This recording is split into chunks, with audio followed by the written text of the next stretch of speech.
also heard someone, ostensibly Ramsey, using power tools that week. Using power tools that week. When you're talking to Detective Ide about the smells. You also indicated that there was something else unusual that was happening. Could you tell the jury what that was? I could hear sounds of like a saw, an electric saw, or a chainsaw, which wasn't unusual, because Ramsey did a lot of renovations. He was always renovating. He had even a lot of loud noises. It just sounded like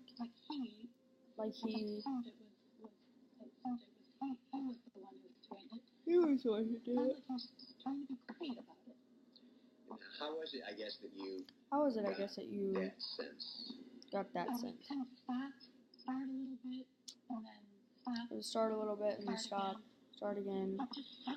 Just sounded like he was trying to cover up the noise. Stopping and starting, as though trying to cut dense material thick, with dense a material with a thin saw The blade. teeth catching The teeth over catching and over over again. and over again. On January 30th, On January 30th, 2 days after the burning smell subsided, a different neighbor noticed a Donna different loading neighbor garbage noticed bags into Donna the loading vehicle. garbage bags into the vehicle.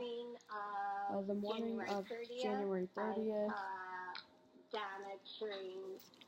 I saw Donna carrying garbage bags to, I believe, a black And the SUV. following day, And the she following noticed day, she something noticed something Did you else. also then tell Did the you also then officers tell the that officers that you else? saw something else? Some other activity between Some other activity between Donna and in that same week. one of the vehicles in that same On week? the 31st, Yes, on the I 31st, was writing a grocery list I was at the writing a dining room table, grocery list and at the it was dining room between table, 10:30 and it was between 10:30 and 11.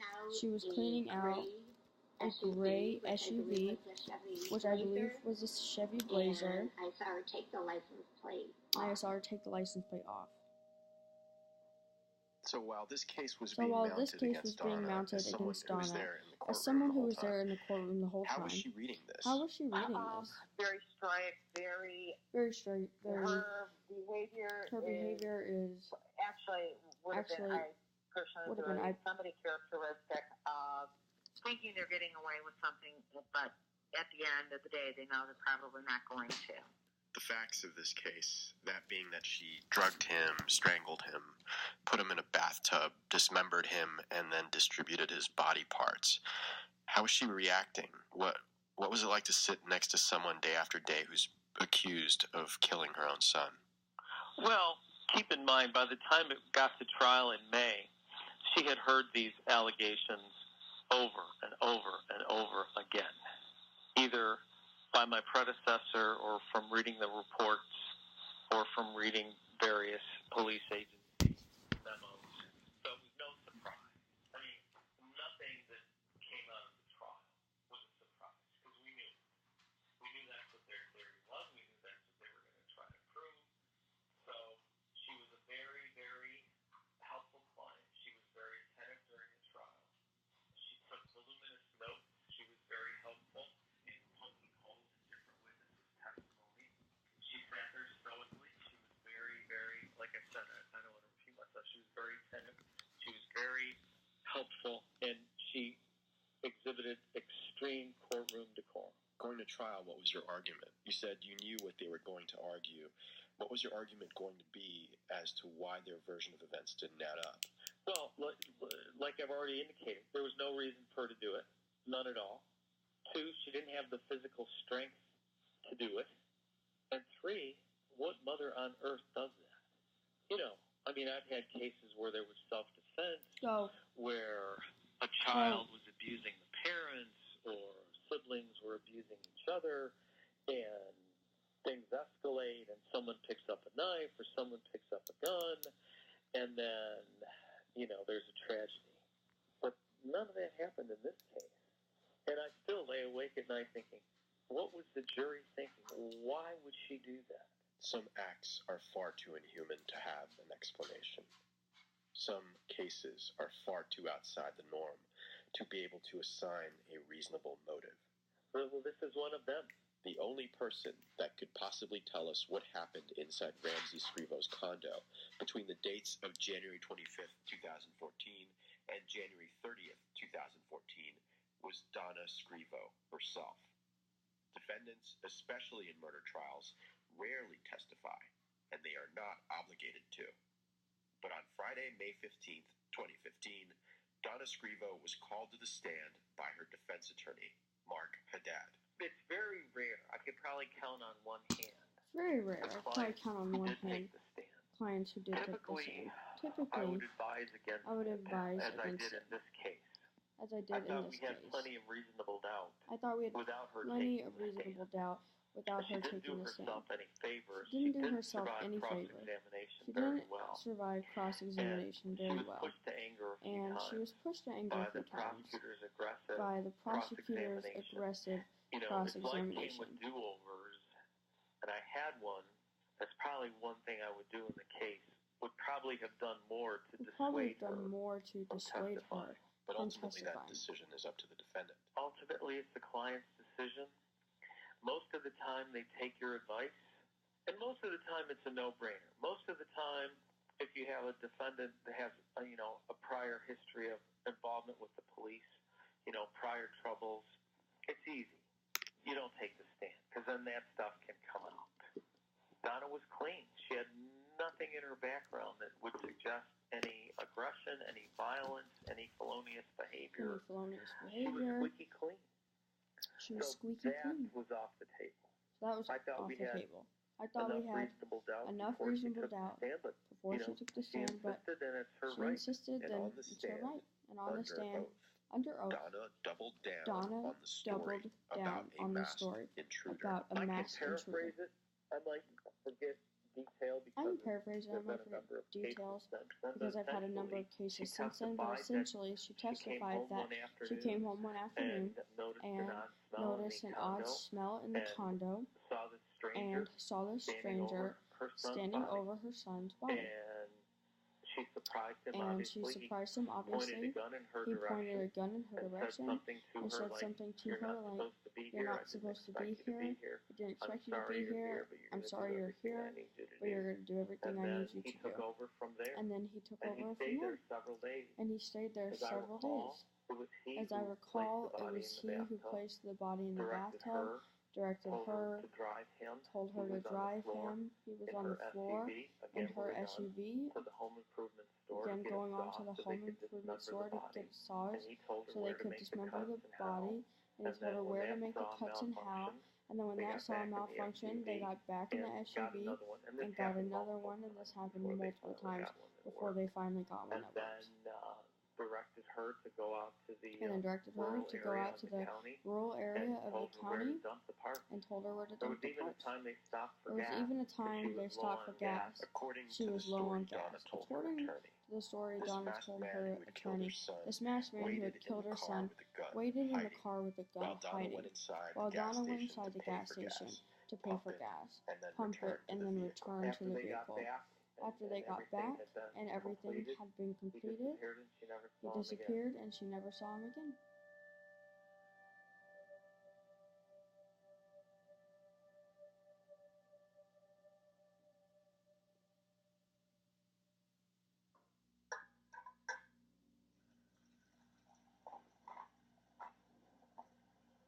There are so many tasty meals at Blue Apron.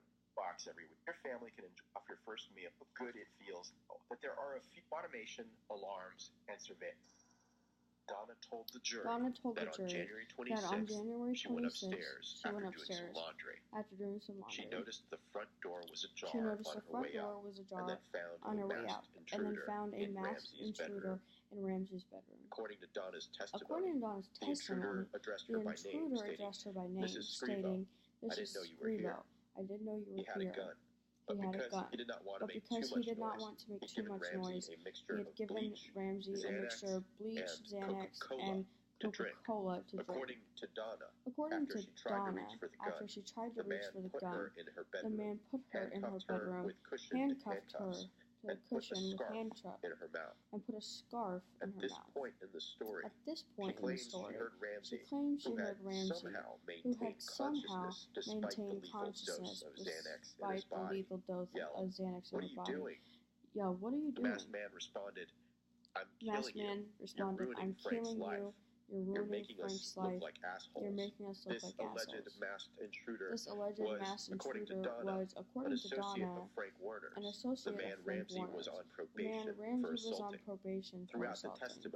Throughout the testimony, Donna insisted that she did not kill her son. She claimed In fact, she claimed quite the opposite, stating that I'm an overprotective mother. I'm not ashamed of it. I love my son dearly. There are a number of reasons defense attorneys almost always encourage defendants not to take the stand. The burden of proof, after all, rests on the prosecution and not the defense. Furthermore, when the defendants take the stand, they are no longer protected against self-incrimination. There's always the concern and then there's always the concern.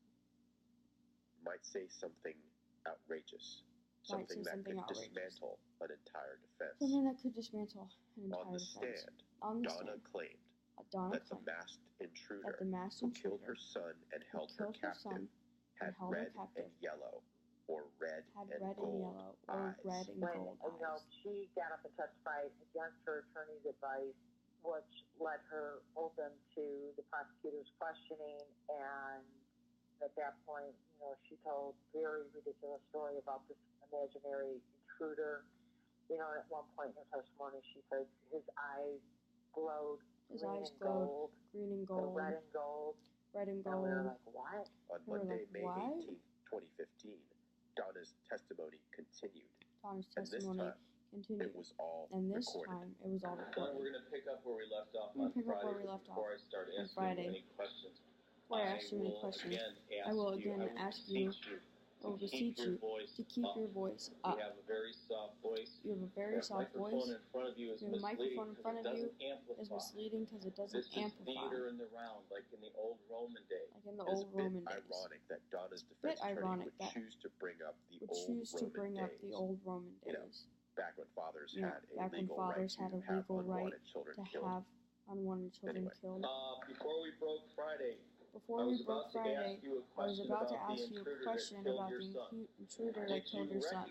Did you recognize anything about that person's voice? No. Did you recognize anything about the person's No. No. Did you recognize anything about his mannerism?